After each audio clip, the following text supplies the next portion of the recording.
dust has settled on Vijender Singh turning pro. Everybody from Mary Kom to Haryana police has actually commented on it. We've waited patiently, but now I think it's time to figure out whether this is a good decision for him and what else did he really have going for himself at this point in his life.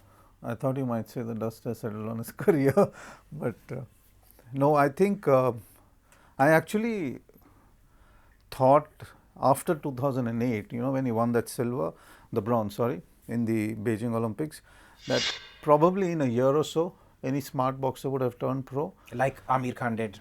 Amir and a host of other boxers, in the heavyweight divisions at least, the moment they used to win a gold or the silver in the Olympics, including Ali, the greatest of them all. Oh, Cassius Clay at that time. Yeah. They all turned professional within a year or two, because bodies are young, minds are young, and they are willing to take that brutal treatment that comes on a professional ring, but not in an amateur setup. I think this decision is slightly late. It's probably 4 years late. I actually thought 12. After London, he would still turn pro because he was in London, the basic area from where most pro boxers are coming up. And I thought he would be meeting agents. I think he must have met agents, but I don't know why he is taking this decision so late. I think 2012 he had some other controversies. There were some drug allegations. Perhaps that sort of sidetracked him. Maybe that was the time he should have turned pro, because most of the boxers are usually linked up with a lot of other stuff happening. But I think this is going to be brutal for him. Amateur boxing is a very different ball game. I mean, here you got 12 rounds in pro, but I think he's not going to do 12 rounds. He's probably going to do the 4 or the 5 round pro boxing and then get into the whole thing and see how well his body can take it. He's late, number one, because I think he's aging. Right. He's late because I think his amateur career is now virtually finished, is over. He's already done enough for India. He's probably one of the brightest, he's probably one of the best boxers to have come out. And definitely he's a smart boxer. He's done films, he's done modeling.